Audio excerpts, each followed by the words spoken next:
అందరికీ నమస్కారం.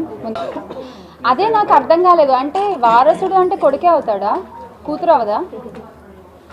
అది ఏమో మరి మెగాస్టార్ చిరంజీవి గారు ఏ ఉద్దేశంతో అన్నారో నాకు తెలియదు, కానీ వారసుడు అనేవాళ్ళు కొడుకులే అవ్వాలి అనేటువంటి ఒక ఆలోచన నుంచి అందరూ బయటకు వస్తే బాగుంటుంది.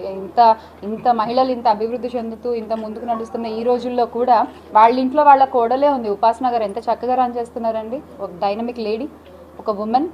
వాళ్ళ మదర్స్ కానీ వాళ్ళ సిస్టర్స్ కానీ వారసులు ఖచ్చితంగా ఎవరన్నా అవ్వచ్చు, అది కొడుకే అవ్వాల్సిన అవసరం లేదు అనేది నా అభిప్రాయం. మరి ఆయన ఏ ఉద్దేశంతో అన్నారో మనకు తెలియదు కదా. మనం అంటే నిన్న నేను ఆల్రెడీ నా ప్రెస్ మీట్లో మాట్లాడడం జరిగిందండి. ఒకళ్ళు మాట్లాడేటువంటి వ్యాఖ్యల వల్ల మొత్తం వ్యవస్థ దెబ్బతినకూడదు.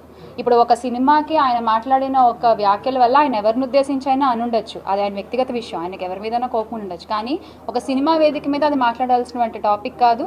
దానివల్ల ఇప్పుడు ఏమైంది, కోపం వచ్చేవాళ్ళు కోపం వచ్చింది, వాళ్ళు మేము సినిమా చూడం అంటున్నారు. సినిమా చూడకపోతే ప్రొడ్యూసర్కి డబ్బులు రావు, అప్పుడు ప్రొడ్యూసర్ ఇంకో సినిమా తీయలేడు.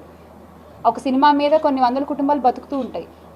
ఆ ఉపాధిని అంతటినీ కూడా ఒక మాట పోగొట్టుకోకూడదు కదా. ఇది ఖచ్చితంగా తప్పే, అది ఎవరు మాట్లాడినా తప్పే. సినిమా వేదికలపైన రాజకీయాలు అనేది ఎవరు మాట్లాడినా తప్పే, అది ఏ పార్టీ వాళ్ళైనా సరే. ఏమే శ్యామలక్క, నీ పీత బుర్రలే అనుకున్నా, పీత బుర్రలు కూడా కాదు మే, ఏ పాము బుర్రలో కప్ప బుర్రలో అయి ఉంటాయి మే. చిరంజీవి గారు ఏం మాట్లాడారు, నువ్వేం మాట్లాడుతున్నామే. ఆయన కష్టపడి సంపాదించిన ఆస్తితో తన చెల్లెలకు కూడా ఇచ్చినటువంటి ఉదారమైన మనసు ఉన్నటువంటి వ్యక్తి చిరంజీవి గారు. ఆయనతో పోలుస్తావు నువ్వా? మీ నాయకుడు, మీ పార్టీ అధినాయకుడు జగన్మోహన్ రెడ్డి గారు ఒక చెల్లెలకేమో తండ్రిని దూరం చేసాడు, ఇంకొక చెల్లెలకేమో నువ్వే షర్మిలా కాదు ఇంకేదో షర్మిలా అని చెప్పేసి మెడబెట్ట గేట్ వేసాడు, ఆస్తులు కూడా ఇవ్వకుండా. కన్న తల్లి మీద కేసులు పెడతారు. మళ్ళీ నువ్వు ఆయన గురించి కండగప్పుకున్న నువ్వు మాట్లాడతావు. అసలు యాడమే జగన్మోహన్ రెడ్డి గారు, చిరంజీవి గారు 100 కాదు 1000 రెట్లు 2000 రెట్లు గొప్పవాడుమే. అసలు మాట్లాడే అర్హత ఉందా అని అంట. యాడుందిమే, తెలుసుకొని మాట్లాడాలి కదా.